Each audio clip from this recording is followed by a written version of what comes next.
US markets में investment के लिए मेरा सेकंड पिक है।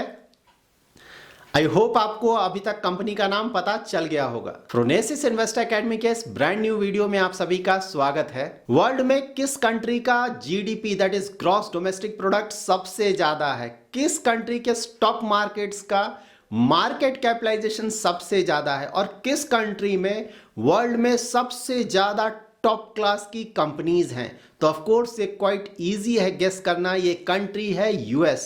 दिस ईयर दैट इज 2022 में यूएस के स्टॉक मार्केट्स 20 to 30% तक गिर चुके हैं।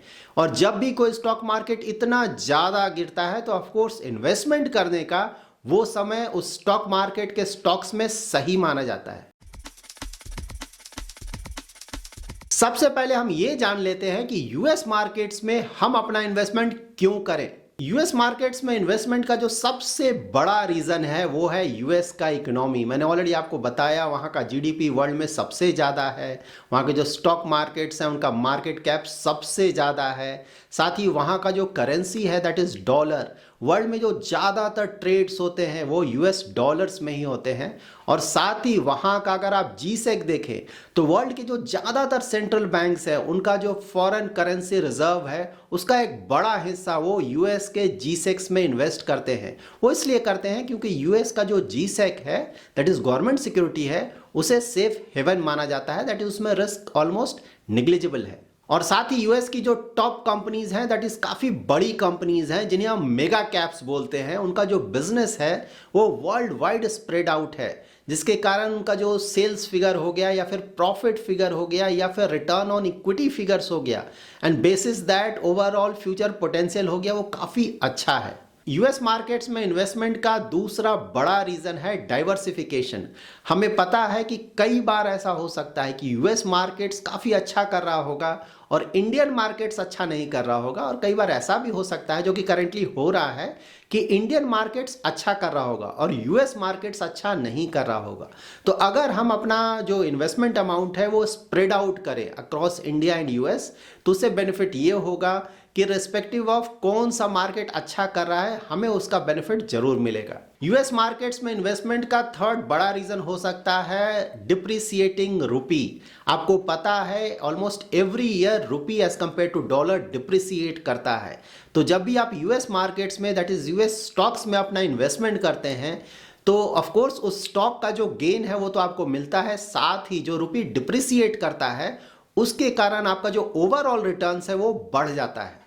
फोर्थ रीजन हो सकता है वैल्यूएशन, क्योंकि इस साल दैट इज 2022 में यूएस मार्केट्स में काफ़ी ज़्यादा गिरावट आया है, ऑलमोस्ट 20 to 30% का।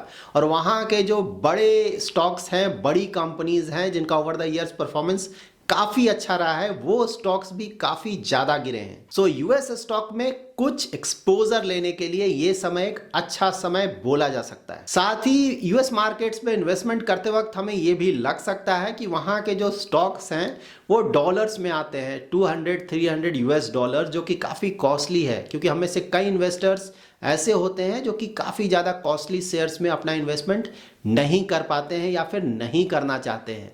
लेकिन अगर आप इंडिया में देखें तो इंडिया का सबसे ज़्यादा कॉस्टली शेयर कौन सा है? वो है एमआरएफ। एमआरएफ का जो प्राइस है वो अबाउट 86,000 रुपीज़ है।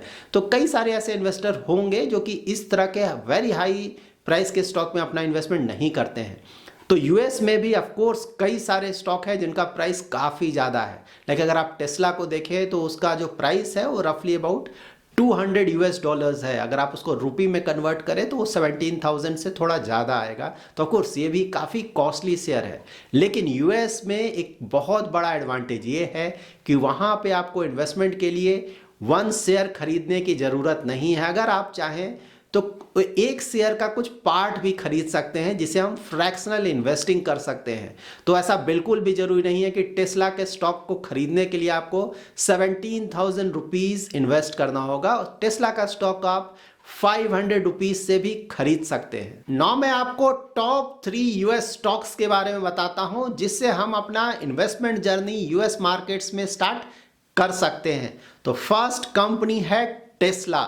टेस्ला का अगर आप पास्ट रिटर्न्स देखें तो लास्ट 1 ईयर में ये स्टॉक अबाउट 28% से गिरा है। और अगर आप इस कंपनी का उसके पहले का रिटर्न्स देखें तो 3 इयर्स में इनका रिटर्न रहा है 133%, 5 इयर्स में रिटर्न रहा है 56% और 10 इयर्स में रिटर्न रहा है अबाउट 60% का। करंटली अगर आप टेस्ला का प्राइस टू अर्निंग रेशियो देखें तो ये अबाउट 76 के आसपास है। तो सुनने में तो ये ज़्यादा लग रहा है, लेकिन अगर आप टेस्ला के पास्ट के प्राइस टू अर्निंग रेशियो को चेक करेंगे तो ये फिगर आपको बिल्कुल भी ज़्यादा नहीं लगेगा। टेस्ला का अगर 2021 का पी रेशियो देखें तो वो अबाउट 340 के आसपास था और 2020 में इनका जो पी रेशियो था वो अबाउट 1340 के आसपास था। यूएस मार्केट्स में इन्वेस्टमेंट के लिए मेरा सेकंड पिक है। आई होप आपको अभी तक कंपनी का नाम पता चल गया होगा। एप्पल का अगर आप लास्ट 1 ईयर का रिटर्न्स देखें तो ये रहा है अबाउट 1% का, लेकिन अगर उससे पहले का अगर आप ट्रेलिंग रिटर्न्स देखें तो वो काफी अच्छा रहा है। लास्ट 3 इयर्स में इनका रिटर्न रहा है अबाउट 35% का, लास्ट 5 इयर्स में रहा है अबाउट 31% का एंड लास्ट 10 इयर्स में रहा है अबाउट 21% का। इस कंपनी का अगर आप current price to earning ratio देखें तो वो अबाउट 24 है, जो कि इसके 5 ईयर एवरेज के आसपास है। इनका पी रेशियो अबाउट 32 था और 2020 में इनका पी रेशियो अबाउट 40 था। यूएस में इन्वेस्टमेंट्स करने के लिए मेरा थर्ड पिक है अल्फाबेट, जो कि गूगल की पेरेंट कंपनी है। तो अल्फाबेट के शेयर्स भी लास्ट 1 ईयर में अबाउट 29% तक गिरे हैं। और अगर आप इस कंपनी के पास रिटर्न्स को देखें तो लास्ट 3 इयर्स में इनका ट्रेलिंग रिटर्न रहा है अबाउट 17.5%, 5 इयर्स में रहा है अबाउट 15% एंड 10 इयर्स में रहा है अबाउट 14%।